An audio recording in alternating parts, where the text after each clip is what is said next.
Knives made by Nick.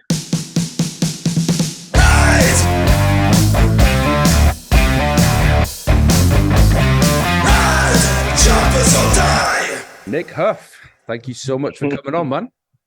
Ollie, how you doing, bud? I'm good, thank you. How are you? Oh man, I'm having a ball, dude. I'm having a ball. Awesome. And what time is it there? You've been working today?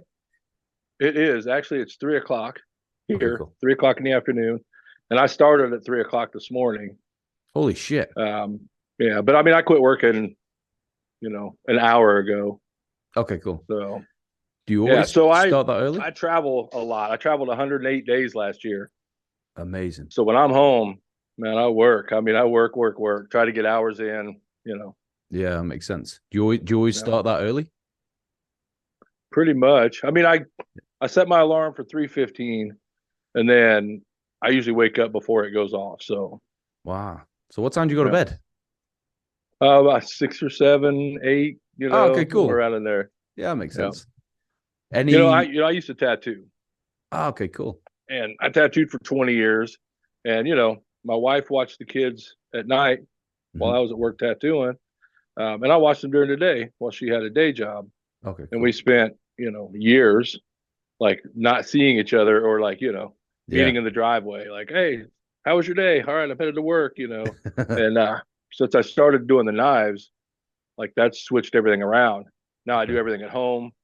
I don't go out at night. I'm not out every night tattooing. I'm not ever working every Friday and Saturday night, Yeah, tattooing, man. or as you'd say, tattooing. Yeah, uh, yeah, I've been watching yeah. I've been watching a bunch of your episodes. I had no idea who you were. I appreciate it, man. I was honored when I saw the other guests you had. I mean, that's not exactly some lightweights, No, you man, know. I appreciate it, honestly. I Heck yeah. Well, I mean, honestly, great guys too. I mean, Yeah, Dustin Porter. yeah, man. I don't know him, but I met the backseat gyno. Yeah. That dude's wild. I mean, Yeah. wild. Yeah. Yeah. Then you got Jesse James and Max Schaff. I mean, come on now. So and Terry Shanks. Yeah, man. Terry's like 4 miles from me. Awesome. Oh So shit. yep, So you're yep, close to Dallas. yep. Oh yeah. I'm in Fort Worth. Right, cool. So where did you tattoo before then? I've always been right here in Fort Worth tattooing. Okay, So, cool. yeah. I learned that down here, and then yeah, did that here. So, 20 years professionally. So, Awesome. yeah, So yeah, take us back loved to it. the beginning, man. Like I mean, I know Well, I've got so some many camps say questions. there was a big bang. Some camps say not that far back. Oh man. Well, man, I mean, I could take you back to the beginning of tattooing. I could take you back to the beginning of knife making. Yeah, see, I could that's what I take you was gonna back to the say. beginning of motorcycles. Yeah, I Uh, mean, what was first? well, when I was 12, I got a Harley Davidson motorcycle for Christmas. Holy shit, that's an And amazing it was, present. just 125, just one of those little single cylinder street, bikes, Cool. whatever. Um, but, my granddad had motorcycles and three wheelers and six wheelers and all that kind of stuff. And I rode all that kind of stuff as kids. But yeah, I was 12. I got the Harley for my birthday or for Christmas. And man, I mean, I rode it nonstop, rode it, up just in the yard, around town, Yeah. around the streets, just ripping. Um, so yeah, that was an interesting way to start out on motorcycles. And what's funny is I never had a street bike again until like 4 years ago. Right. Uh, Fucking hell. I raced dirt bikes and rode off road, did a bunch of cross country stuff. Um, yeah, just like 4 years ago, almost 5 years ago now. Guess Awesome. where I got my bike? Go on. Terry Shanks gave it to me. Oh, really? Yep. Is it that soft tail that Yeah. you've got? It is. It is. It's Yeah, his old cool. Softail Jolene. Awesome, Yep. man. Yep. So that was Sick. pretty special. How did that You come know. about? Well, I mean, it's one of those things where like you know, I wasn't planning on getting a street bike, but I'd been hanging out doing a bunch of chopper shows and stuff with the knife making, and uh, it was one of those deals where it had been sitting in his driveway for a couple years, Yeah. not running. He had other bikes and just had moved on, and I was like, what's up with that girl? Let's get her rock and rolling. He let me borrow her for a while, and I cleaned her up, got her fixed up some, got her legal, and then he gave her to me. Fucking right. That's pretty rad, he's huh? a fucking good dude, man. Dude, you have no idea, man. He's about as real as they come. Yeah. You know? Oh yeah. They don't make him like that no more. Yeah, we share some pretty cool we've done some pretty cool stuff together, man. Some like epic, big picture stuff. So and he's a great guy. He is the reason I got started making knives, basically. Awesome. I was wanting to get a knife for a buddy of mine. Terry made knives, and I hadn't gotten one from him. And I play in a band with a guy named John Hill. And, he and I have been good friends for years. So I wanted to get him a knife, and I'm going to get him a knife. I was like, I'm going to get one too. Yeah. So I ordered a couple of knives from Terry, and he got them to me. He got them to me quicker than what you could usually get a knife from Terry. Awesome. I've known Terry for a long time. And, man, as soon as he handed them to me, like he put them in my hand, and my whole world changed. It was just like, wow, like I got to figure out how to do this. Yeah. So, he was the start of all that. So for about a year, I studied. I drew up a design of a knife I wanted to make, and then for like almost a year, I just studied and studied and studied, and like, joined some Facebook groups, watched YouTube videos, just talk to other people, talk to knife makers, and just kind of got an idea about the whole thing and the mechanics of it and the heart of it. And then like about a year later, October of 2014, I was like, all right, let's do this. I took an old barbecue grill and a hair dryer, made a little forge. Yeah, man. Bought a piece of steel and went to town and made a terrible knife. Have you still got it? My son-in-law awesome. has that knife. But yeah, I was so stoked. And when I got on that first knife, I ran in the house and I showed my wife. And I've said this before, but I was so blown away. Yeah. It was like a paradigm shift. I was like, look what I did. Like I made this. I was just, just the thought of it. I mean, it's arguably one of man's first tools. Yeah, 100%. And like I say, the thing that made me go to it, Terry, he handed me that knife, man. I could feel the, what I mean? The magic of it. Yeah. I was just like, man, this is special. This is rad. This is really rad. So yeah, and I was hooked, and I just started making knives. And I just, I was just making knives because I just loved making knives. I was still tattooing. I got a wife and kids. I mean, it was just a hobby. Yeah. But I was, when I say hobby, I mean like, come home from tattooing at 3 a.m. and then work, have the next day off. And I would work for like 18 hours straight, like on knives, just like working on knives, just like, just so, so struck by it. It was amazing. It was amazing. But obviously I got to the point where I couldn't continue to just keep making knives, so I, was like, well, I sold a few. Obviously I had really good friends that bought, knives from me early when I wasn't, doing a great job at it. But I wanted to be good at making knives. That's part of the reason I wanted to make so many. I just kept making so many I wanted to be good at it. Yeah. And I'll get there eventually. No. Yeah. I love the style of your knives. I really do. Thanks, man. Thanks. It's one of those things where my dad's always built stuff.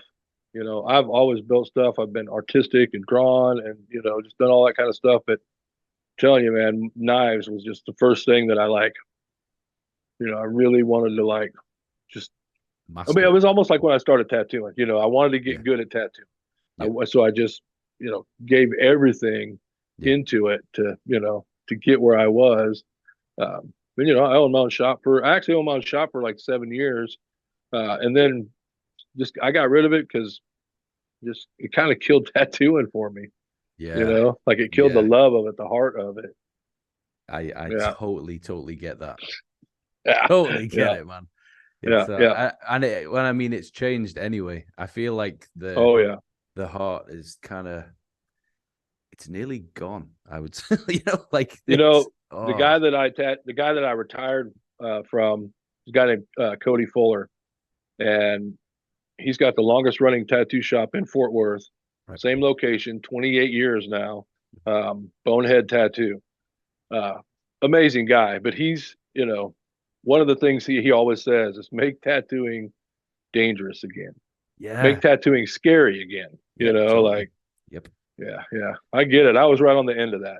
I Yeah. mean, when I learned to tattoo, there weren't any TV shows about it, Yeah. and then immediately there were TV shows about it. Man, that's when, in my opinion, not that things went downhill, but just things. I mean, things change Yeah. I know. no I know matter exactly what. what you're saying. Yeah, Yeah, man. they're Yeah. always going to change. The Totally. funny part about COVID, not that I want to get into COVID, we Yeah. Yeah. talk Cool. about that, Yeah. but the one thing that I took away from that was how much people talked about, the new normal and things have changed and things have changed. But I mean, I'm 54. Yeah. I grew up in the 70s, Yeah, man. the Yeah. 80s. Yeah. Good God, the fucking Yeah. 90s. The other day, my wife and I were talking about, what I miss from the 90s? Like, you never see a Camaro drive by with like Limp Biscuit blasting out the windows. You know what I Yeah. mean? Like, Yeah. I don't Yeah. know why those days are gone, I guess. But but in the 2000, I mean, things have always changed. You remember World War II? Things are different now than they were then. Yeah. I Of mean, it's just course. so, things are going to change, man. You kind of gotta, it's kind of like chopper shows. You know how that Yeah. goes. The first Yeah. chopper show fucking rules. Yeah. They're the best, right? Yeah. And, Yeah. then you get on and they get bigger, Yeah. and maybe they get better in certain ways, but you're But always like, remember the first one we could get away with fucking anything, yeah. and kind of Yeah. like It's the make same as tattoo tattooing dangerous, conventions. make that shit dangerous again. Yeah, man. Same as tattoo conventions. When Oh, it used to just be like it was just a gathering for us. right.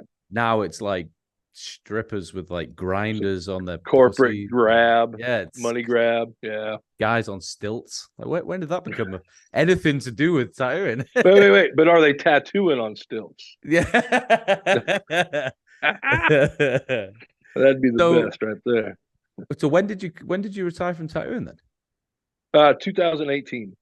Oh, okay, cool. Yeah. I actually, like maybe 2016, I'd gotten to the point where I was like, okay, I'd been making knives a couple years, and like I say, it just kind of took off. Like, I started making knives, and I just, I put everything into it, Yeah. and I sacrificed a lot to get to where I am, and it's grown and grown and grown. It's still growing. Actually, it's Yeah. kind of freaky, how much it's growing. You know what I mean? Because I'm nobody. I mean, I'm just a dipshit kid from Iowa. Um, and I moved to Texas like 31 years ago, Right. just on a whim, on a Sunday night. Broke up with a girlfriend and took off driving, and just ended up here. It's cool as fuck. But yeah, things have gotten really good. Like I say, I'd stopped tattooing, but I wasn't making enough money, so I went back to tattooing 3 days a week. Yeah. And at that point, I tell people that I was tattooing 3 days a week and then making knives the other 7 days of the week. But yeah, 2018 was able to get to a point where I was, takes a Yeah. lot of hustle. Yeah. But yeah, I was able to retire from tattooing completely. And to be honest, I miss tattooing. I mean, tattooing's Yeah. a blast. I mean, Yeah. it's absolutely one of the most fun things I've ever done. Yeah. Just meeting all the crazy people every day, and Yeah. you get tired of tattooing the praying hands and the hearts, but also that that there's some stuff that you're like, man, you remember that one time, Yeah. uh, Yeah. we had a conversation with a buddy of mine. We were having a conversation about every idea that could be tattooed has probably been tattooed. Yeah. And we were trying to think of ideas like, well, what hasn't been tattooed? A traffic That's cone. tough. I Yeah. mean, somebody's tattooed a traffic cone, Yeah, I mean, definitely. like, and we had a conversation. We actually said, we were joking, obviously, but I was like, what a tattoo, Gumby playing disc golf. Like, maybe nobody has that. And I'm not kidding. Like, 2 years later, a guy and his sister came in, and they were like semi-professional disc Really? golfers, and his nickname was Gumby. So I swear I did a tattoo of Gumby playing disc golf. Oh man. Yeah, fun stuff. But yeah, I mean, I love tattooing. I love meeting the people, and I love creating and doing art and all that kind of stuff. But like I say, what my big thing was the knives. Just like say it had. Yeah, I'll man. tell you this: when I did start making knives, my wife was just like, she's like, I don't know how you do it. She's Yeah. like, you just find something you love, and it Yeah. just becomes your job. Because I did that with tattooing. I just, you know, kind of we went and got tattoos. Yeah. I met the owner of the shop, and he was like, "Why aren't you tattooing?" I kind of looked at her and was like, "Why am I not tattooing?" So I went Yeah. to an apprenticeship. Found a place to do an apprenticeship and Yeah. make it my job. I could totally relate. My wife said the Yeah, same thing. Anything you do, it becomes like your yeah, entire being and your fucking job and your yeah, yeah. yeah. I mean, that's the only way I know how to do shit. You know what I mean? I mean, it just yeah, find something I love. That's what it is. It's called a paradigm shift. Yeah. That's Yeah. when you're. I mean, I don't know if you ever like skateboarded or rode Yeah. BMX, but like, Yeah. I was shit, but I there's a did. shift when you like start skateboarding, especially if you start like I rode BMX, and I can remember like as a kid doing it, and then as an adult, like was just like, man, I haven't ridden a bike forever. I'm gonna go buy a bike. I was 36. I bought a BMX bike. Started BMX all over again. Yeah. Like, and eventually, I had a house with trails in my backyard. Sick. We rode 4 days a week. Went to skate park. I traveled, did contests, did all kinds of stuff. Yeah. Uh, but there's a point where, like, when you start doing it, especially if you start riding a lot of street, you start, every set of steps, every handrail, every like wedge to, there'll be a fence, and Yeah. you start noticing all that. That's You the see it paradigm shift, differently. Yeah. and Cool. that's exactly. What's funny is I actually drew a motorcycle and called it Paradigm, Right. Cool. and then when I got this bike from Terry, um, Jolene had a mag on the front, a 19-inch mag. It had shorter forks. It had big ape hangers on it. Yeah. It had coffin tank, a couple of things, but I changed it up a little bit more the way I wanted it. And what's funny was without even thinking about it, because I kind of forgotten about the picture, I kind of You built just recreated it. Yeah. Jolene into that Yeah. picture. Awesome. And it was, it was just a conglomeration of like what I saw, the kind of chopper stuff I like. And Yeah. obviously, this is a 95 Softail. It's got an Evo. It's Yeah. not it's not a chopper. But I call it a chopper. And I'll tell you what, um, I ride it I more mean, than a lot of folks that. probably in the cool guy's eyes, it's probably not. But I mean, Right. when I look at it, it's a fucking chopper. Like the first thing I did Yep. when I came across you and your Instagram, I went straight through. I seen the bike and I was like, yeah, he's got a chopper. Perfect. I'll invite him on. Right. My kids were Well, I asking wondered me. about that because I mean your podcast is called Ride Choppers or Die. So I was like, all right, so I've been verified, Yeah, yeah, yeah, yeah, legitified. yeah. But a lot of people wouldn't. Have you seen Darren McKegg's bike? Oh Yeah, yeah. so a lot of people wouldn't call that a chopper, but it is a fucking chopper. Right. It's Right. been Right. Right. Right. chopped up and Yep. it's fucking yeah, in my eyes anyway. Yep. Oh yeah. Oh Yeah. yeah. So tell us Yeah. about this ride you've just been on. Well, I'm trying to. What is the last thing I did? My head's kind of messed up because this year has been such an odd year. The last 3 years, 4 years, I've been. Yeah. As soon as I got the bike, I just immediately started traveling. Awesome. I was going to chopper shows to sell my knives, set up a booth and do that.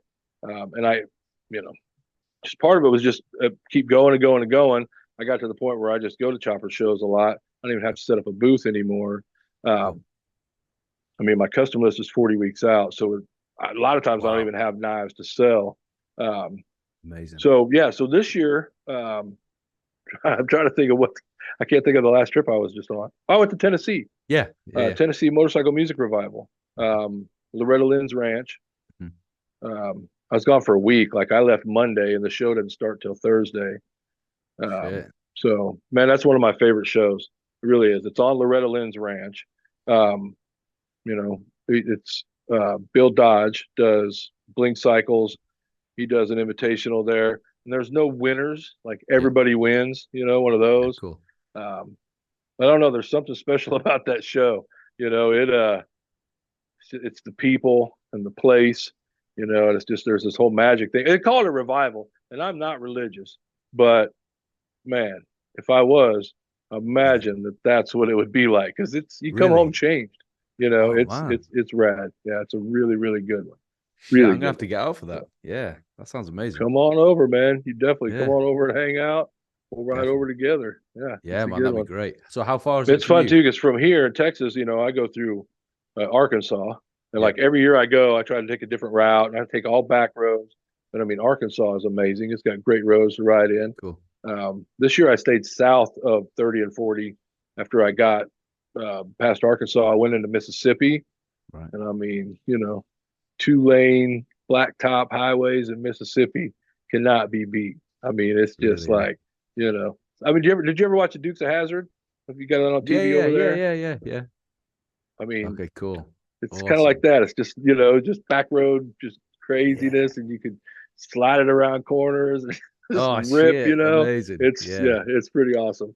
And then, you know, the part of Tennessee that we go to for that show is not the, you know, it's not the best part of Tennessee for riding.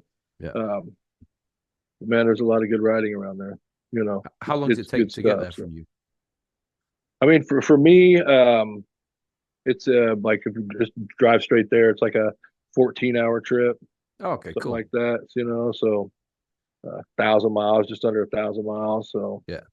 you know, not a long trip, but you know, But but you it's a broke it good up. one. If you left on the Monday, do you break it Yeah, up or yeah, do yeah. you, Well, yeah. I left Monday actually. So we were going to do a podcast. Well, I did a podcast while I was there with. I don't know if you listened to Danger Dan. Yeah, man. Yeah, I love that So shit. Danger Dan's Talk Shop, man. I've been on his show like 16 times now. You know, we hang out quite a bit. Yeah. Um, but we did a podcast because I missed the trip to Mexico this year, the Yeah. Desperado run, Mhm. and I have a YouTube channel, Knives Made by Nick, and I have a bunch of cool videos on there from some of the trips I make. But yeah, so we went to Milwaukee this year, did Mama Tried Flat Out Friday, and then Dan raced Sons of Speed. We Yeah. went to Daytona and did all that down there. And then I blew up 2 motors on the way home. Oh So, shit. you know, I didn't make the trip to Bisbee for Yeah. the Prowl, and I missed the trip to Mexico. So Oh, we went to in Tennessee. We were going to record the podcast about the trip to Mexico that they went on that I missed. Um, so I actually hauled ass over there. Monday I rode all day, stayed in some cool I found an abandoned welding shop that used to be nice. like a gas station. There was a house there that had like it was still furnished. I mean, dishes, clothes, books, furniture, like all the stuff was still in the house. But it's abandoned? But I found this cool spot. It was empty. Yeah, just nobody Shit. there. But I stayed there in the middle of that was like right on the other side, right in Arkansas, like right on the other side of Arkansas before I went into Mississippi. Then I went the rest of the way the next day. Got there Tuesday afternoon, and I actually got lucky because I knew there was a wedding going on, but I got there in time to like pull up and you know Loretta Lynn's ranch. There's like her house, and then Yeah. across the way there's like a mill with a waterfall and all that. You know, the thing to do is always go there, you know, take a picture of the bike in front of the waterfall and Yeah, all that's that. cool. I'm taking a picture and I look up and my buddy Brian Helm is inside the fence, inside Loretta's house, inside the fence. Holy shit. I run up there and start talking to him, and RJ walks up and RJ's like, I'm getting married today. Come to the wedding. So I got to go to a wedding on Loretta Lynn's front porch, on like our front yard. That's cool as fuck. Uh, Man, that was wild. That was wild. It was neat too because every year I go there, um, like I've never met Loretta, but Yeah. so you go there and like, you know, is Loretta in there? Is she not in there? You know, the house is all closed up. It's like hallowed ground. It's off Yeah. limits. You know, and like, you don't go in there.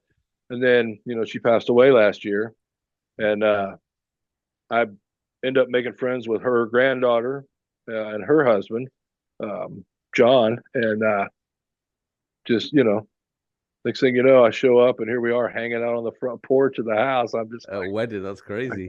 my mind is blown. You know, Yeah. it was insane, and it was fun because Bill Dodge did the officiated the wedding, and Awesome. it was a beautiful wedding, and RJ and Dina are amazing people, so I was stoked. I was lucky to Yeah, that's make cool it as in fuck. time to get there. Yeah. So, and then of Sweet. course, we didn't record the podcast like we were supposed to, because things never happen according to schedule. So, but we did Yeah. on Thursday morning, went down and recorded a podcast, and actually it came out Wednesday, Yeah. this week. So Awesome. yeah, So I how haven't did? listened to it. I was on it, so Yeah, but yeah, every sometimes my customers when I'm tattooing, they're like, "Can we put on your podcast?" And I'm like, "No, no, no, fuck no." right, right. I have Uh, watched a couple of the first ones that I did, just because you're just like, oh man, I got to see what did I look like, whatever. But yeah, yeah. I realized I'm an idiot and always going to look like an idiot, so it didn't matter anymore. Yes. Like, no sense in watching them now. So No how did sense in you? steering now, right? How did Oh you man. blow up two motors? Well, Or one of two. them, One's okay, pinion but shaft broke. Well, right, okay. so I broke a pinion shaft. I was 8 hours out of Daytona, just trucking along. I was doing like 80, just trucking along, bam, and motor just died. Fuck. I pull over and I start messing with it. And I take the points cover off, and as I'm trying to start it, nothing's turning, and I'm like, how's the motor turning over? And yeah, pinion shaft broke, and then so I waited on the side of the highway for like 9 hours. And then Fuck. Benny Stucker from Davenport is on his way to Daytona All right, cool. with a bunch of bikes for a bunch of dudes that we hang out with down there. So he picked me up. I waited 9 hours for him to show up. They picked me up, took me back to Daytona. So on my way to Daytona, I actually trailered down with Dan because Right. he was racing, taking a whole slew of bikes. We stopped in Louisiana. Yeah. I picked up a motor that a guy had built for me that I was going to build another bike with. Yeah, we went back to Daytona, put that motor in the bike, and then of course didn't break it in. The stator came loose and it spun and just ate the case. It had an intake leak, and I changed the gaskets 4 times, like twice in the middle of the night in Mississippi, like at a gas Yeah. station while it's raining, like just reusing the old gaskets. And Yeah, yeah. that's not going to work, Yeah. but I had to try something. The next day, went to a dealership, got new gaskets, tried it twice, could not get it to, just couldn't get it. Burned a valve up. I actually didn't even make it home. I made it to Brown Cycle over in Dallas, 40 miles from my house. Like limped it in there and Yeah. was like, all right, can't make it anymore. Yeah, called my wife to bring me the last little bit. So Fuck. yeah, so that's they're sitting right back there. Burned the Oh shit, yeah. burned the valves on one of them, and pinion shaft broke on the other one. So So what's the plan? well, I bought a new motor. I just Oh, bought a whole nother motor. fucking. Well, so at that time, that's part of why I missed going to Bisbee and going to Mexico was Yep. because I had two motors to pay for, Yeah. and like I said, 20 days from the time I figured out that I wasn't going to get a motor rebuilt. I had like 20 days until I had to leave for Tennessee. So Yeah. I ended up buying a motor that was already rebuilt, broke in. The guy like had it in a bike, had it broke in, and then he fell asleep riding home from the bar, Yeah. and had a little wreck. The bike was trash, but the motor was fine. So, Right, and it's cool. been a ripper. What's funny is I've been kind of having trouble with motors over the last year and a half, and this one is like strong and ready Yeah, to cool. go, and I don't have to take it easy on it, and it's getting me in trouble. I've been ripping. So yeah. How much do those motors go for over there? I got. I mean, it's a nine. This one's a 1996 80-inch Evo. I Mhm. paid like $2,200 for it. So Right, okay. that Yeah, was without a that's similar carb or to a here. manifold.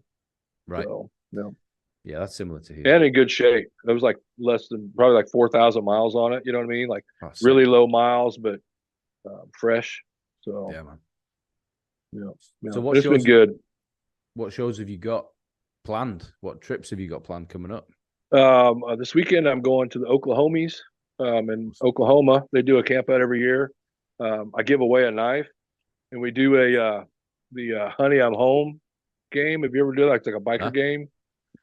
Okay, so what we'll do, have the wife and I'll go to the thrift store and buy like 50 plus pants, like Right. big giant pair of pants, buy Yeah. 2 pair, and then get like a giant shirt, And what you have to do is, because this event I'm going to, it's like free beer.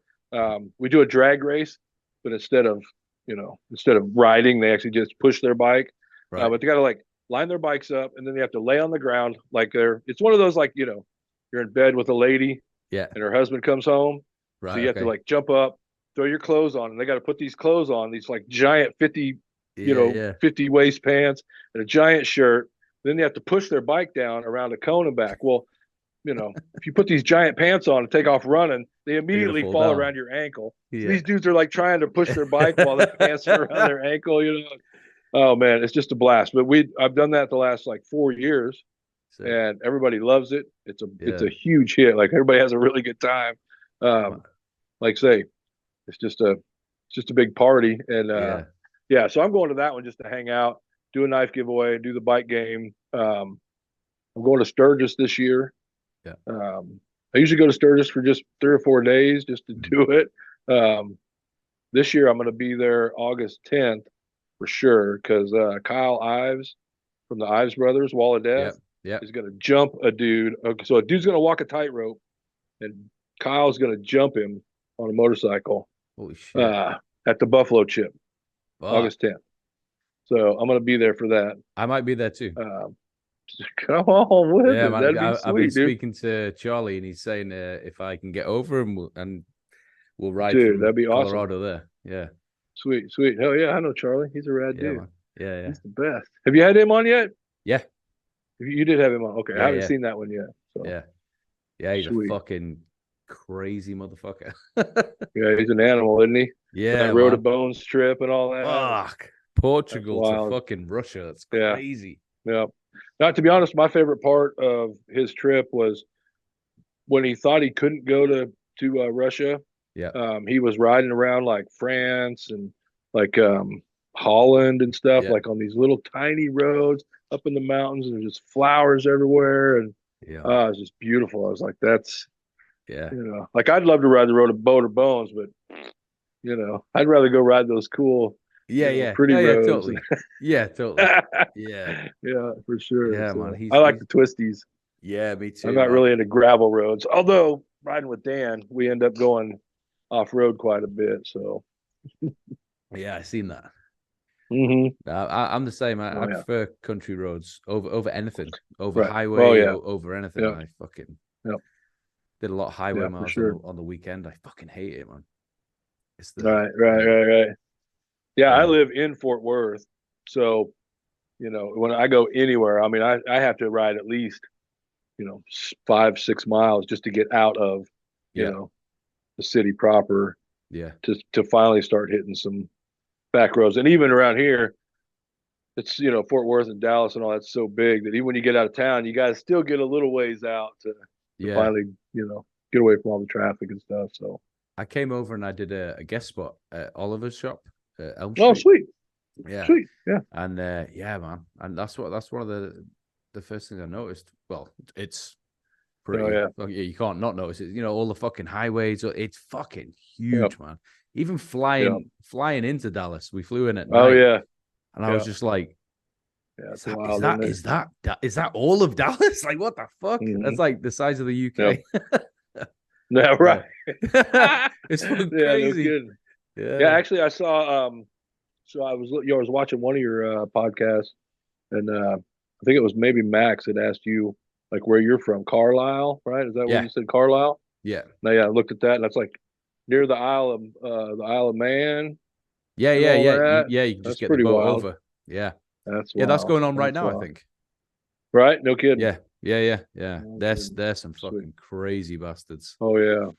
man. Yeah. Yeah. It's The last video I saw was they were doing sidecars around it yeah, the other day. yeah. I saw that. Yeah, man. That's wild. Yeah, I saw a video not long ago where the guy was there and he had his family and that, and he races every single year, and it's Yep. a family affair, and he ends up dying on Oh right. that race, and the wife's, I mean, it's like she was prepared, she's just like, Wow. yeah, we knew Right. he was probably gonna die this way. No kidding. We're gonna stay here for the rest Wow. of the weekend. It was fucking crazy, Dang. No Yeah, kidding. Yeah, yeah, Wow. yeah, yeah. They're fucking Wow. crazy. Like and like going around those corners and there's like millimeters off their head in the wall. Oh yeah. Fuck Yeah, and that there's like shit. walls and stuff, like Yeah, brick walls in the way and stuff. houses. You have to, Yeah, yeah, they said they have to like for like the first 3 or to 5 years, like you just running it just to like learn the track, yeah. you know. I mean, And that's the insane. riders they memorize that shit. Do you know what I mean? Like all the Oh yeah. corners have got names, all this Oh yeah. shit, and they yeah. Yep. Fuck that shit. I prefer my I prefer my fucking You know what's funny slow is panhead. I can understand a little bit of that because I tell you what, one of my biggest loves for a long time has been Formula One racing, Okay, cool. and I've been into Formula One back when it used to play on the Speed Channel where they Okay. would play it live. Yeah, So cool. it's live in China. So here in Texas, it's 2 o'clock in the morning, Yeah. and the race is starting. The sun's up, the race is starting. Shit. Um, but I watched that stuff so much. I knew, like to this day, I still like I could see a video. It only takes me about 3 corners, and I Really? know what track they're on. Not all of them, That's cool as fuck. but you Yeah. can recognize like Laguna Seca. I mean, especially Laguna Seca. There's a couple of corners where you're just like you know that Yeah. corner. And like I say, I played video games of it. I played the video games so much and watched Formula One racing so much That's that I crazy, like man. learned the track. So I can Yeah. understand. Yeah. But I mean, that's a what 30 mile, like a 30-mile loop, Yeah. and Yeah. it's not a track, right? So Yeah, yeah, it's like, exactly. Yeah. It's a oh man, fucking it's an island. yeah. It's a road on an island. Yeah, Yeah, yeah, yeah. yeah. Yeah, that's crazy. Crazy. For sure. So how long did you say you were booked out for these knives? So on the custom knives, I'm like about 40 weeks out Wow. because I missed a couple of trips this year. It was longer, but I missed a couple of trips this year, and I stayed home and just like fucking hustled, doubled down, Shit. hustled, got a bunch of work done. But yeah, I'm still like 40 weeks out. But I have an apprentice, Mikey, who goes by Super Wrestler 666 on Instagram. But Cool. Mikey helps me do a line of production knives. So Right. we took one of my designs. We have a company in Mississippi called Top Done Jets. Do my water jetting, Okay. and then we send them to Peters Heat Treating in Pennsylvania, and they batch heat treat everything, test, flatten, straighten, ship them all back. So we get basically heat treated blanks with all the holes drilled, all the weight holes drilled, everything. We Right. have still have to grind the bevels and Yeah. then put a handle on it and finish it out.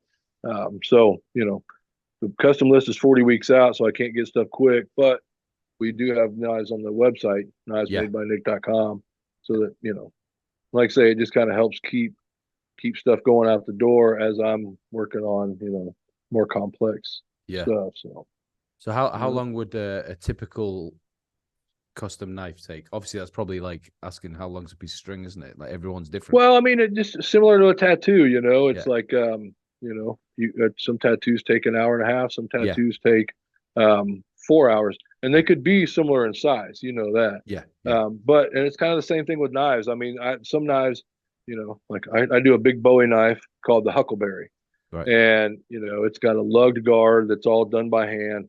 It's got a saber grip uh, stacked leather handle, so it's stacked leather, but it curves. So they're Cool. all like wedges. So, I mean, a knife like that's like 40 or 50 hours of work of grinding and Shit. getting it all ready and getting everything and Yeah. finishing it out, and hand sanding every little bit. But then there's other knives that I mean, I could start a knife right now and be done with it. I mean, like completely done, heat treated, and finished out in you know 12, 15 hours. You know what I mean? Fuck. Yeah. So, That's and still a part of that fucking is long like, time, man. but part of that is like well, it's like, you know, that includes the heat treat, that includes like, an hour and a half of tempering in the oven, Yeah. then another hour and a half, and then cooling all the way down. You know what Yeah. I mean? So, Yeah. yeah, like actual work time, there's some knives I can do. So the production knives, I don't have one on me right now, but I did, like I said, we do them in batches, and I did a batch of 10 knives, ground them all, put handles on them, finished them out, marked them, sharpened them, built sheaths. I did 10 of them in 30 hours. Holy shit. which is fucking hustling. Like Yeah. really, really, really hustling. Mikey's like at more like it takes him a couple of weeks Yeah. to do, 10 knives. Yeah, of So course. he's getting faster at that, getting better at that. I don't really sweat him on the speed of it because I just want him It's to the get quality. better. Yeah. And you have no idea how lucky I am to have this dude like here to help me. You know what I mean? He Is has he a good been, one? dude. He's the best. And what's great is, man, he works great. He's just like anybody else. He could be a slacker at times, Yeah. but he's motivated. He's doing a great job. But man, we go to shows and we go, like he sells. Yeah, man. If you were playing in a band, you Yeah. would want him to be your merch guy Right. because you'd go Okay. to a Yeah. town and you'd be like, this town never buys anything. And I Yeah. tell you what, Mikey would sell you out. He'd be like, I sold all your shit. You'd be like, Yeah. what? Sick. Nobody here ever buys. He'd be like, I sold all yours. He's just good at stuff like that. Yeah, man. And he's just great with people. Yeah. When we go do shows, like he went to Tennessee with me last year. And as soon as I get to Tennessee, people are like, where's Mikey? Like, is Mikey Really? coming this year again? I'm like, fuck yeah, he's coming, Yes. So he's good for me. He's good for the Yeah. business.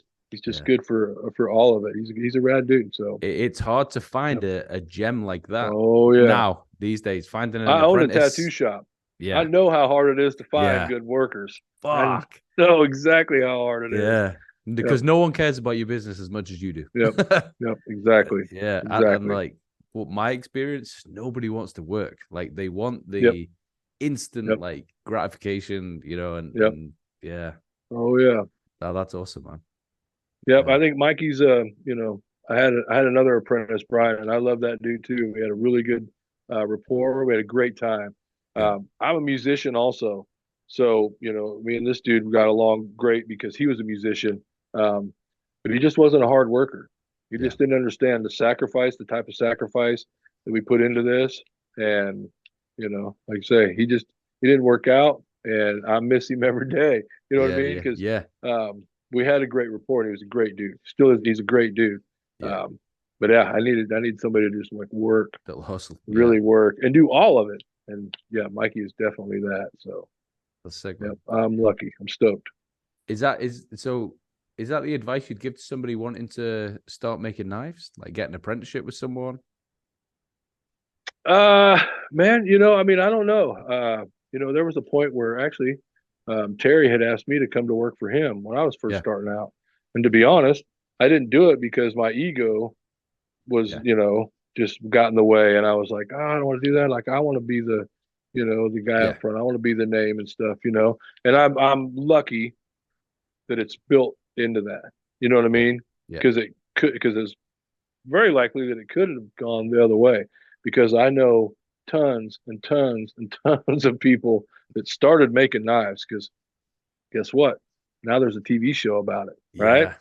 So, there's tons of people that are like, I think I'm going to take up knife making. And it doesn't take very long before they realize It's a tough that's a game. lot of work. Yeah. It's fucking hard work. Yeah. I mean, I tattooed and that was hard work, but Yeah. I'm telling you, this is hard work. And Yeah. it's funny because actually Dan and I argue about this a lot because, you know, he's like, you work hard. I'm like, I don't work hard. He's like, you work harder than anybody I know. And I'm like, man, I love what I do so much Yeah. that it doesn't feel like work. Yeah.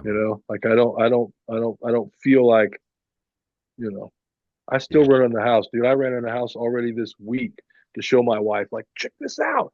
Look what I did. Like, Yeah, man. I'm so excited about each part of it. I mean, I get to work with wood.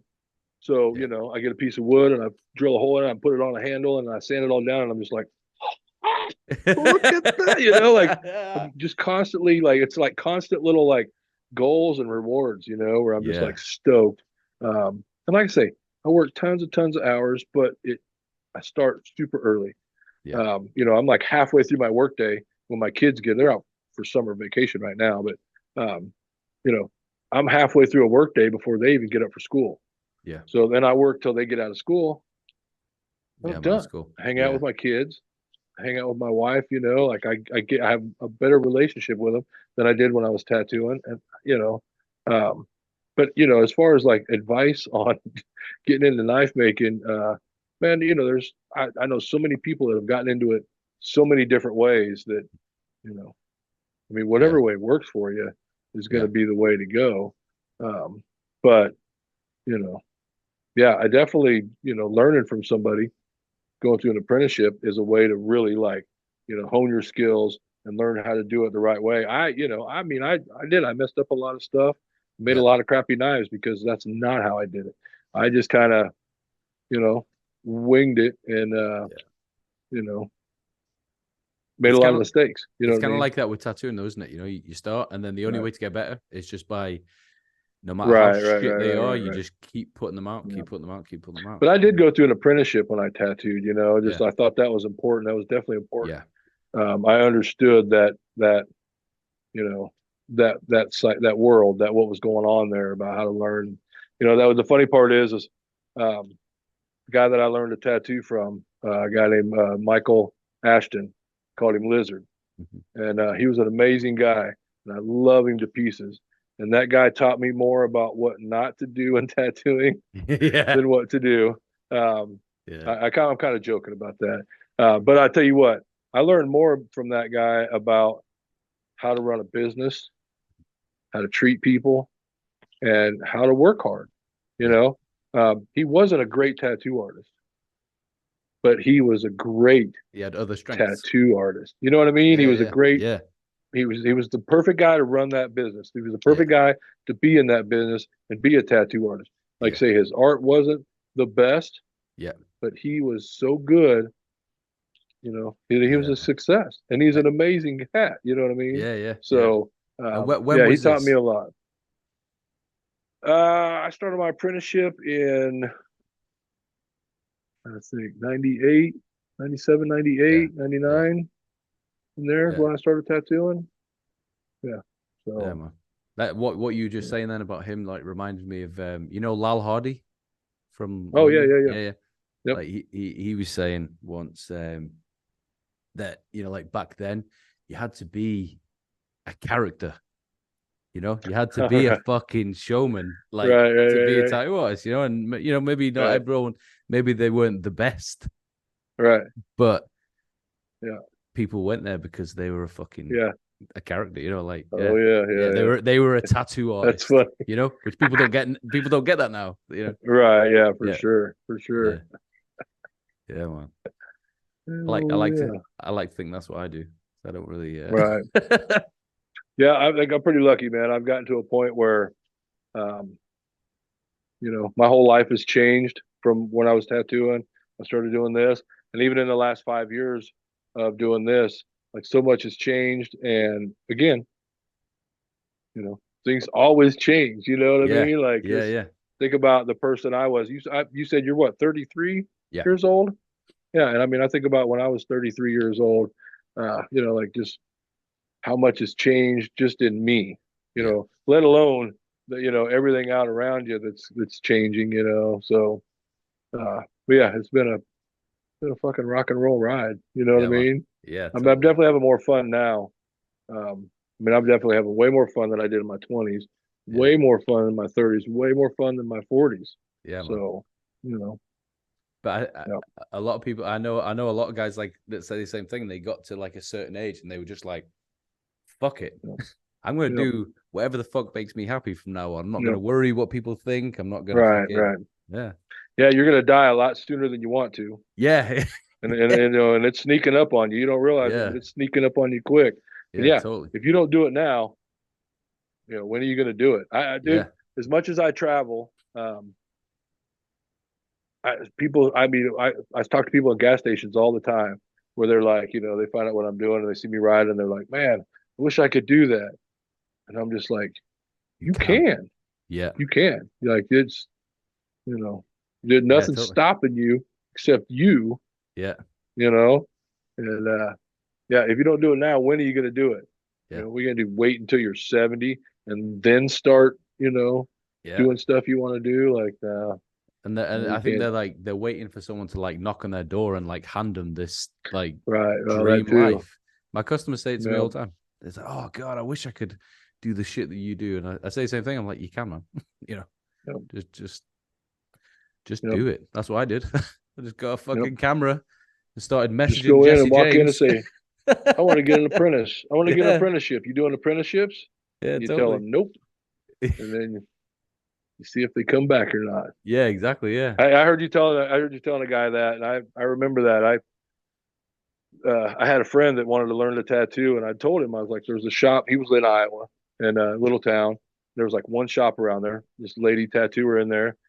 He wanted to tattoo, and I was like, go talk to her and ask her.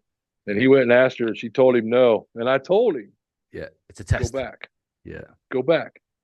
And he's like, oh man, no. And I'm like, you just failed the first test. Yeah, man. Like even if she doesn't decide to give you an apprenticeship, if you go back, that chick knows now that you have heart. Whether she teaches you to tattoo or not, you've just changed your relationship with her. Totally. You know, now Yeah, you've man. got an ally, somebody that she knows, oh man, I know I can trust this. This is the real dude. It's the real cat, you know, even Yeah. if you only end up being a customer of hers, you know. But yeah, he failed the first test, and I was just like, oh, Yeah, man. yeah. Yeah. My favorite was the mopping the floor and cleaning the bathroom. You know, where the apprentice would bitch about, you know, cleaning the floor, cleaning the bathroom and all that shit. And what's funny is, you know, when I went through my apprenticeship, I wanted to learn to tattoo. I wanted to be good at it. So I didn't half-ass my apprenticeship. You know, I was there every day. I was there open to close. I did everything I was asked to do. I did it without being asked. Yeah. And what's funny is, you know, the people that bitch about, you know, they just wanted me to clean the bathroom. I owned my own shop for 7 years. I was the first one there every day. Yeah. You know what the first thing I did when I got to work every day was? Go on. Clean the bathroom. That's it. I'm the fucking owner. Yeah. Yeah, but man. I own a tattoo shop. Yeah. I'm proud of my place. I want my customers to come in and be comfortable. Yep. I clean the bathroom. Now, later on, when I had apprentices come in, I would have them re-clean it. Yeah. But, you know, don't bitch about it. Yeah. Because they're not doing a job. They're not asking you to do a job that they're not doing. Because I know you've scrubbed tubes. Yeah. You've made your own needles. You know, you got just stuff you got to do. Totally. And then I've had, you know, apprentices. Where was I? It was one of the first shops I worked in, and I was tattooing, and there was an apprentice there to the boss. Oh, right. And it was when I used to smoke. So we were outside, we were smoking, and he was like, "What the fuck is cleaning the toilet got to do with fucking tattooing? You know, what's that? What's that? You know?" And I'm like, "Fuck." Because this is a business. Get it. Yeah, totally. And your customers come in the door, yeah, and they want to make sure you have clean tattooing. But yeah. trust me, if they walk in that bathroom and, you know, it's a fucking mess. Yeah. Yep. And they just don't get it. And it just shows pride in, you know, your surroundings. Yeah. You know what I mean? Totally. So yeah. I mean, you know, I'm preaching to the choir here. Yeah. No, I love it. I like talking to people who get it as well, because like I had a friend, I haven't spoken to him in years, but I remember having the conversation. He was like, I really love to tattoo. And I love this guy, you know, so I would have apprenticed him, you know. Right. And he goes, I really want to tattoo, man. It's what I want to do, you know. He said, but I just don't think I could learn the way you want to teach me. And I'm like, so you just want it easy? You just want me to give you everything I've fucking bled for? You just want me to give you a fucking yeah. Obviously, that didn't work out. He didn't. Could I just come in on the weekends? And, totally. Teach me how to. Yeah. I mean, that's when all the tattoos are coming in, right? Yeah. Oh God. And what you said as well about you would do things without having to be asked, you know. Right. That seems to have gone. I know I'm only 33 and I talk like I'm like 63, but right. That seems to have gone. Like people, I was the same. I was like, if I was sat there, that's how you know your apprentice is ready. Yeah, totally. Yeah. Right? Yeah. I mean, there's not like a day where you're like, okay, buddy, you know, it's your time to shine. Let's see you do this. It's like, no, that's not how it works. Like they just take over. Yeah. And you're just like, all right. Yeah, exactly. All right. Yeah. Yep. And they just sit, you know, they just sit there like looking around, like waiting for you to give them an order or something. And you're like, fuck, man. Clean the bathroom. I just cleaned it. Yeah. Still clean. Have you ever heard? It was. Did you ever watch that? It wasn't really a podcast, but it kind of was a podcast. Last Sparrow with Scott Sylvia. No, I don't Oh know that one. God, it's on YouTube. It wasn't. I don't think podcasts were around then, but it would be classed as a podcast now. And he was just like interviewing. He interviewed Oliver and he interviewed Dan Dringenberg, and Dan Dringenberg was on that, and he was saying that he apprenticed under Fat George, and I think he was like 3 foot by 3 foot bathroom, and he had to clean it for 3 days straight. 3 days straight, you know, just nonstop. Yeah, and that's nice. I miss bring back those days. Yeah. So you said you were gonna build a bike. What you? Well, so Jolene's a Softail, and like I say, Terry gave me that bike, and she's really something special. So, but I want a rigid. Yeah. But I'm gonna build. I've got one of those motors is a hot rod, S&S top end. So I'm gonna have that rebuilt. Make it a screamer, put a 6-speed behind it, and just put it in a rigid frame. And to be honest, it'll be a lot like Jolene, just rigid. With a hot rod motor in it. So I don't know. It was just something, Jolene doesn't have any paint. It's not like it's not obviously not, she's not a show bike or anything like that. And I just thought it'd be cool to like just build a bike from, totally. Just start and just like build a whole bike. Yeah. And build a bike, while I've got a bike. So, I'm not like trying to finish it to get it, to ride it. And just build something cool. And I have no idea what I'm going to do with it. I don't know if I'll switch out and just start riding it all over or whatever. I guess it depends on how it rides. Yeah, of course. So, will it be like a show bike or? Well, not like show bike where it's like, dialed, but want to do something that looks nice, has paint on it, and cool. Actually looks like it was done on purpose. Basically, just build something that looks like it was done on purpose, and not not just a Mad Max conglomeration of craziness here. And are you good with like, obviously? Well, I would think you'd be good with all the fabricating and stuff. Well, I make stuff all the time. So yeah, exactly. That's to be honest, that's one thing about even with knife making or even a lot of the stuff I do. Like I don't have a mill or lathe and stuff like that. Okay. So, there's certain stuff that, like I don't let not having the proper tools stop me from achieving what I want to do. So I build jigs, I modify other machinery to do other jobs. I've like turned down an axle before by hand on a belt grinder.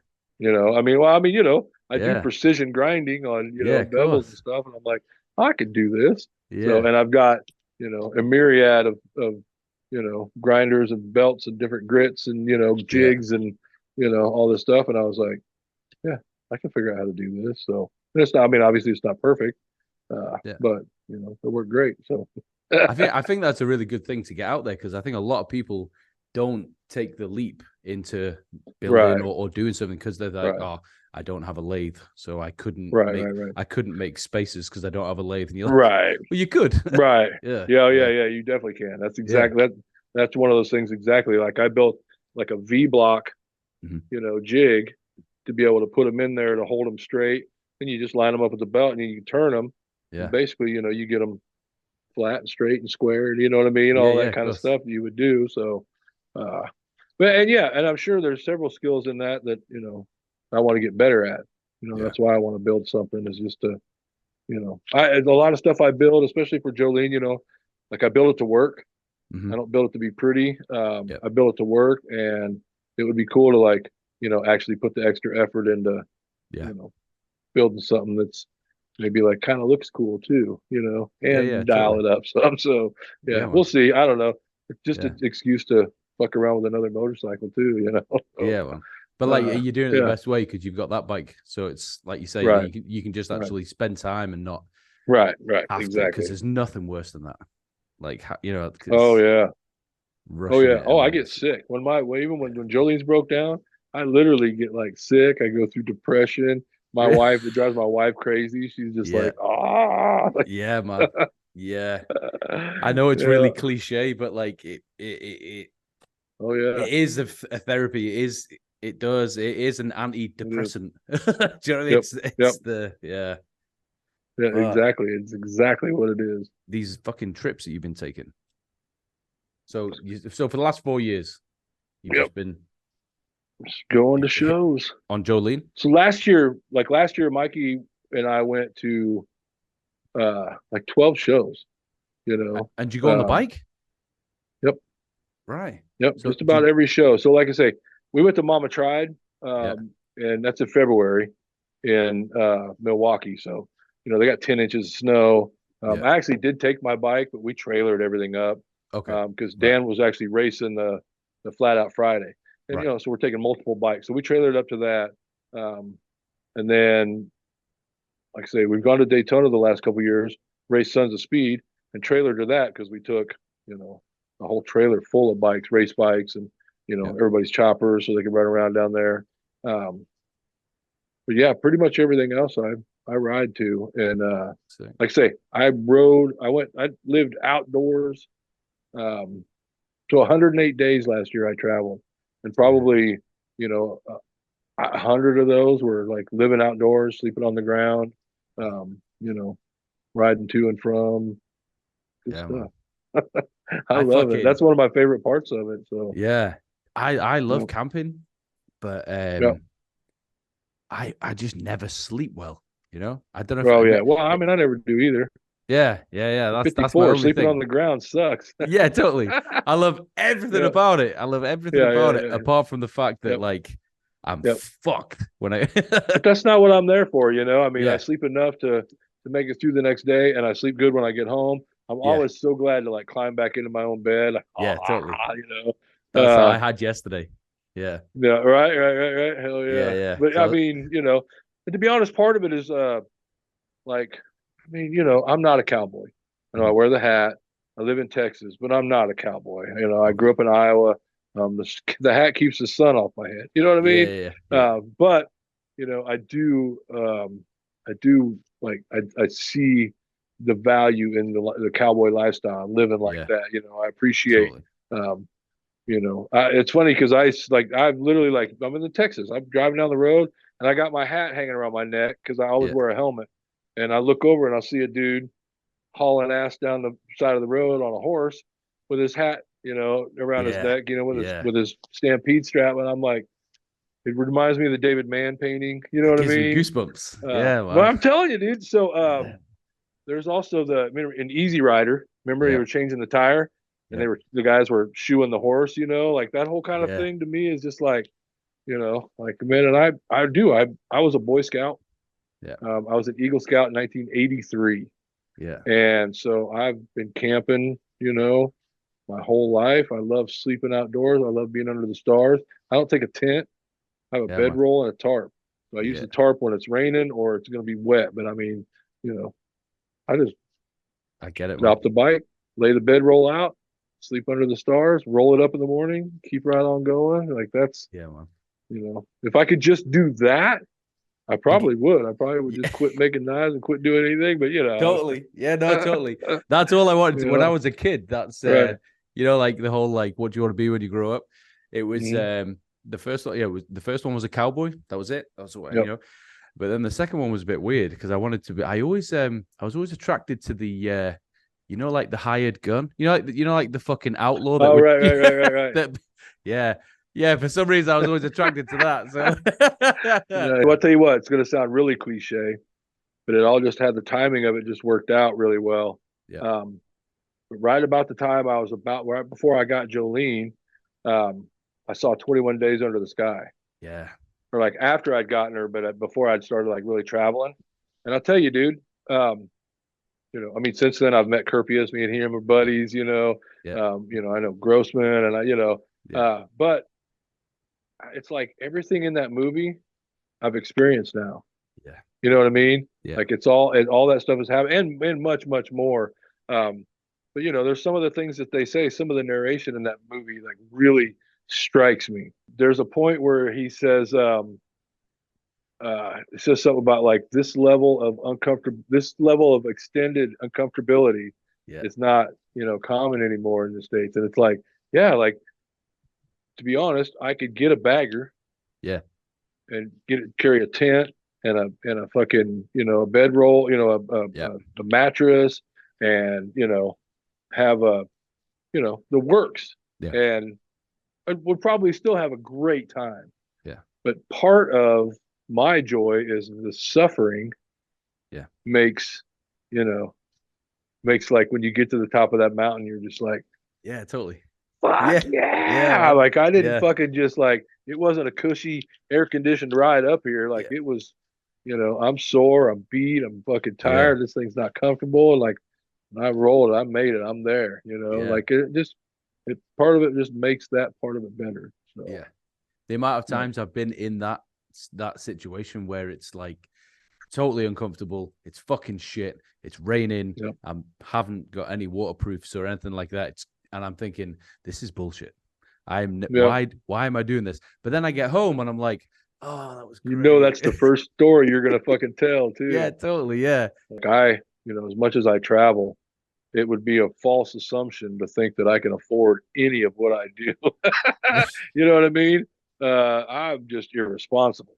Yeah. And I tell you, part of that is the sacrifice. I mean, there's been times when I've gone to shows where I like, the first year I went to Tennessee, I didn't have the money to go. Yeah. And I definitely didn't have the money to get home. And I didn't have gas. I mean, I literally didn't have gas money to get home. And a guy that was there, put in an order for a knife, gave me a cash deposit, and that was the money that I used to get home. And when I got home, I don't know if I've told this story publicly or not, but when I got home, my electricity was out, Shit. and it had been out for like 4 days. Oh fuck. My wife and kids were here with no power, Oh no. and it was, it wasn't cold or anything like that, but, Yeah. but my wife didn't call me and tell me about it because she didn't want to bug me about it. But What an going to angel. that show that year turned into, that was part of like what made my business grow Yeah, of so course. much. I was on the poster Yeah. for that show, the Tennessee Motorcycle Music Revival, the next year. I had a booth and, sold all the knives that I took. And, people all year long would call me, like I say, it was a Yeah. sacrifice at the time, but it paid off. You know what I mean? Yeah, Like sick. it was worth doing it. So, and I still do that. There's, all this, being able to go to this many shows. Part of it, the reason I can afford to go to those shows I go to is because I ride, Yeah, like if I cool. were Yeah, that taking a makes sense. truck and trailer and, all Yeah. that stuff, the whole thing every time, and doing a booth every time, I Yeah. wouldn't be able to afford all that. So, So when you say that you don't get a booth every time now, do you just take the knives with you and people are just oh, I don't even do that half the time. all So, right. I mean, so there was a point where like, because of my lead time, where I wouldn't have any knives on hand. So I would go to a show and not have any knives. Yeah. And trust me, if you get a booth and you don't have anything for sale, Yeah. they will bitch at you big time. Yeah. And also, being in a booth locks you down to the booth. Yeah. And man, I do things different. Like I don't go to shows to sell knives. I just go to shows to meet people. And like Yeah, I say, man. sometimes I do a booth, but that just gets me in a centralized location where everybody that goes to the show Yeah. sees me. But all the people that do the show never see me because they stay in their booth. So if I go to a show and I don't do a booth, I get to go hang out at all the other booths Yeah. and hang out with all the other people that are usually working the shows. And I wouldn't normally get to hang out with them. And to be honest, I see those people, there's people I know that I see in, I'll see them in Daytona. I Yeah. mean, already this year, I saw people in Milwaukee, then I saw them in Daytona, then I saw them in Tennessee, and I know I'm going to see them in Sturgis. Yeah. That's Yeah, 4 places all across the United States. And we don't live anywhere near each other, Yeah. Yeah. and we don't talk all the time. We don't talk every day, but I see them so much. And, again, sometimes just knowing people and like, they sell for me. You know what I Yeah, of mean? course. Yeah, no, Where totally. like if I'm Yeah. hanging out with somebody and they know me, anything that comes up with knives, they're like, oh, no, not Nick makes knives, and then Yeah. they're like, oh, who's this? And they, you know what I mean? Yeah, definitely. So Yeah. sometimes just sitting in a booth isn't always to That, be honest, part of yeah. it's the hat. Yeah. People recognize the hat. Yeah. And, dude, I'm telling you, It's a fucking last cool year when I hat. went to Sturgis, every single gas, okay, Sturgis. So, Yeah. everybody in the whole country knows Sturgis is going on. Yeah. So if you're on the way to Sturgis, even little old ladies in Iowa at the gas station are like, are you on your way to Sturgis? Yeah. So, but last year on the way to Sturgis, we went up through Colorado and looked like a really fun, pretty route. Every single time we stopped, somebody recognized me. That's cool as fuck, And man. at one point, we were in northern Colorado and we were on an intersection Yeah. in the middle of nowhere, like Yeah. in the mountains, nothing, like nothing, no towns around, Yeah. nothing. And we had pulled over and stopped, me and my buddy Dave, and we're like hanging out. And no shit, a dude in a fucking work truck pulls up and he gets out and he's like, are you Knives by Nick? I'm like, yeah. And he's like, dude, you made my knife, like, Oh, that's cool as fuck. insane. Yeah, man. Insane, dude. Insane. Yeah. I'm like, I don't even know how to. Sometimes I don't even know how to respond because I'm just like, I can't believe that. I did a show here called you've got the hookup and you've got the early hookup. So Okay. I got a booth there. I took a load of like just podcast merch, just t-shirts and hoodies, and I'm the same as you. I was not at my booth. I could have done so much better with the sales, but I'm the same with tattoo conventions. I get there and I'm like, fuck this, I don't want a tattoo. I just want to see my friends. Yeah. Right. So the same thing. I was filming all the bikes, speaking to people, and all that, and I was just trying to like speak to people. They get to know people and fucking maybe get them on the podcast and stuff like that. Anyway, where am I going with this? I've just lost my trail of thought. Oh yeah. So there was fucking people at this show and they're like, you're the podcast guy. And I'm like, oh, no kidding. Right on. Yeah. And I'm like, oh shit. Nice. But I hadn't prepared for it. Like you said, when you don't know how to react, So like, I'd found like the older cats, they'd just be like, oh mate, I love your podcast. Yeah, this is which is really cool. Yeah. But then the younger ones, some of the guys, they'd be like on the other side of the room and they'd just be like pointing. And we'd make eye contact and then they'd just like, yeah. Hey. Oh yeah. Yeah, I didn't know. I can remember at Tennessee last year or the year before. Well, it was 2 years ago when I was on the poster. I can remember walking by people and overhearing them be like, "That's him! Like that's the guy! That's the guy!" Totally. And I'm like, "Wait! Stop! Like, don't do that! Just like come talk to me. Don't treat me like I'm like just come say hi. What's your name? You start talking to them and yeah. I grew up in Iowa, so I mean, my folks raised me to be friendly and talk to folks and same. That was the one thing I really did love is like the ones who came straight up and they were like, oh man, I love the podcast. Every single one said the same thing. They said, I feel like we're friends. Like I feel like I already know you because like you say the shit that I've got in my, and I was like, fuck. Right. That's cool. Right. Yeah, totally. Yeah. And well, that's one thing. One of the things I've noticed, and it's been going on for a few years, is where people meet you on, like, they'll DM you, and you start talking, right? And they're like, well, it's nice to finally online meet you or whatever. It's like we're not real friends because we haven't actually met. And it's like, I mean, I grew up in the 70s. We had pen pal.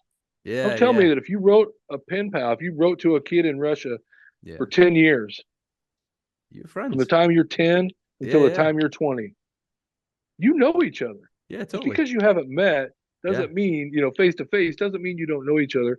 You're not invested in one another. So, even online stuff, even messages I have with people, even watching podcasts and have a conversation with somebody. Yeah. I mean, we got a thing now here, pal.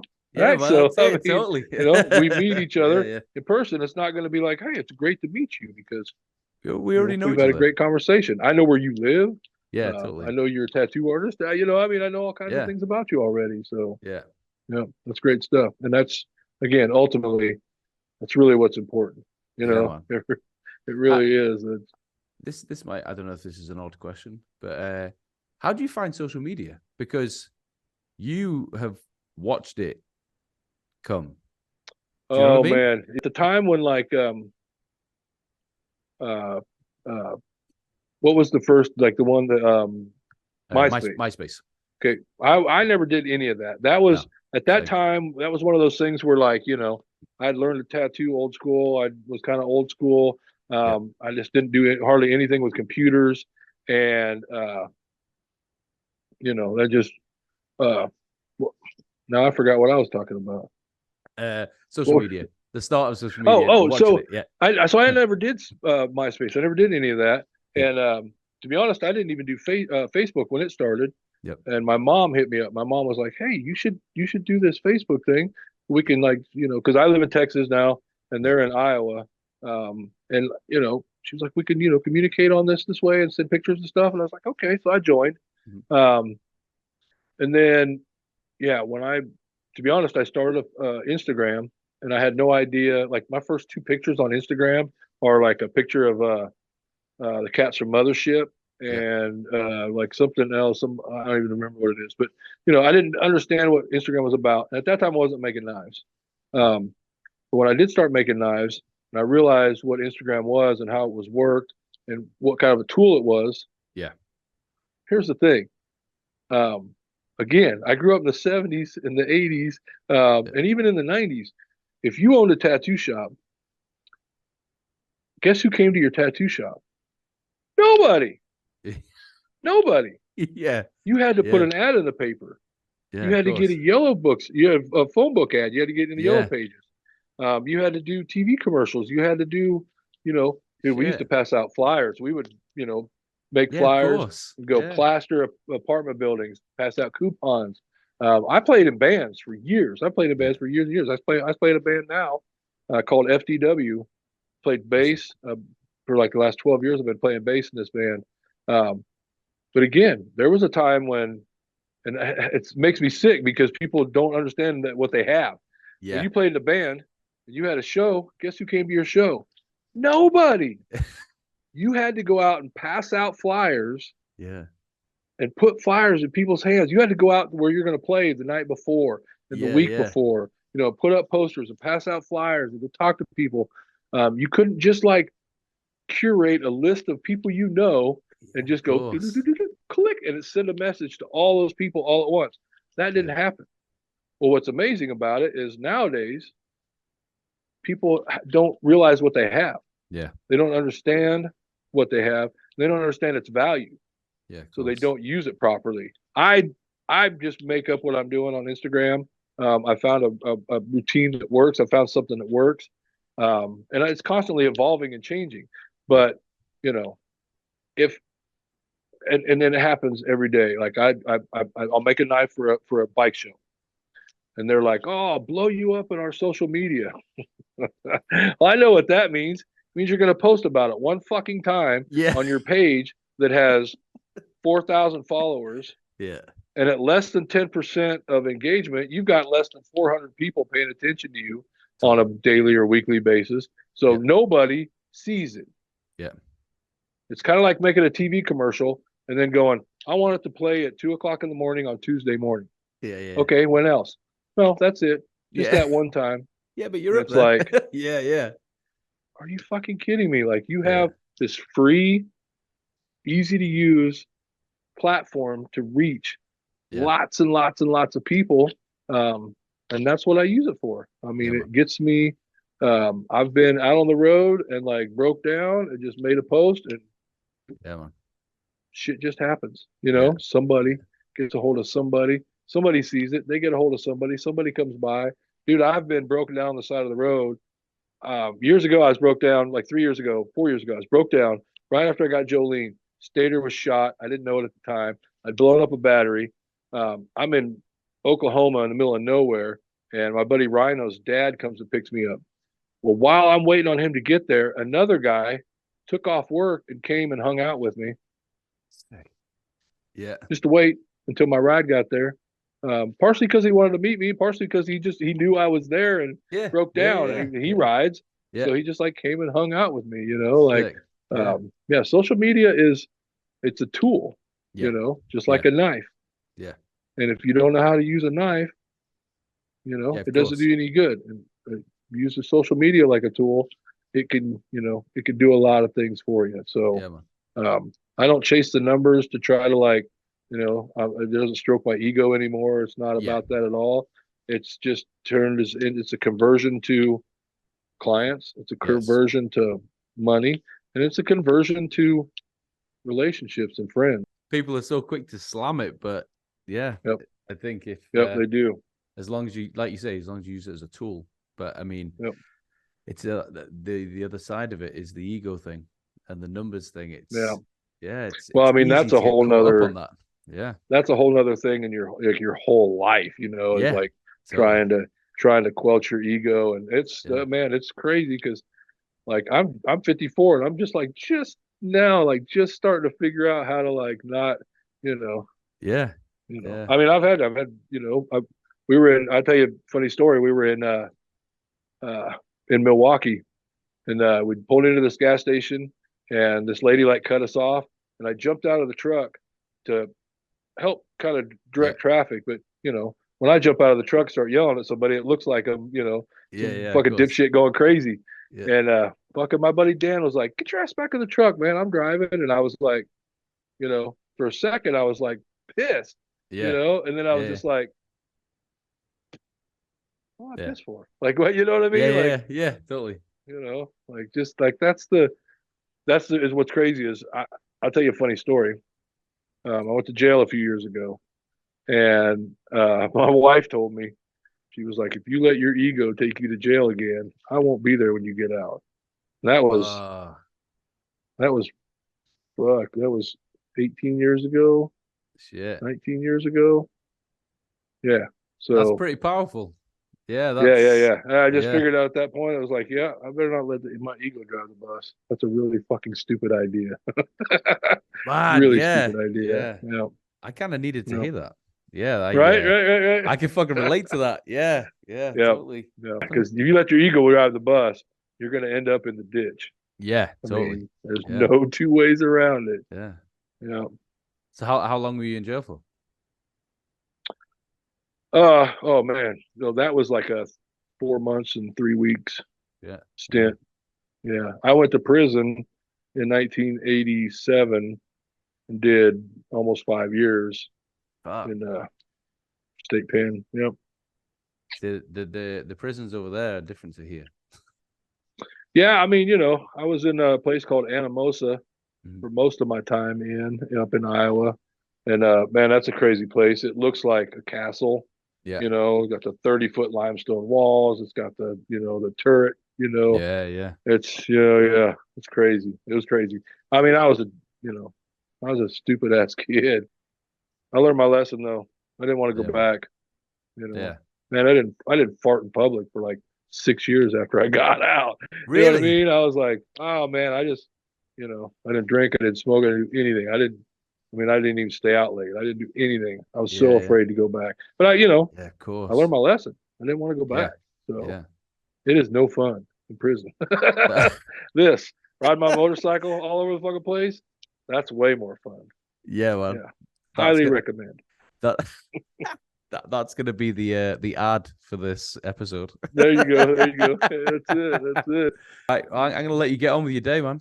Sweet. Thank you. Honestly, thank you Perfect. so much. I really appreciate it. It was a pleasure to meet you, and Yeah, I'll you see too, you man. again for sure. We will get together. Yeah, definitely. I'll be over there. Right. Perfect. Thank you so much again, man. And I'll speak to you soon. Awesome. Thanks. Cheers, buddy.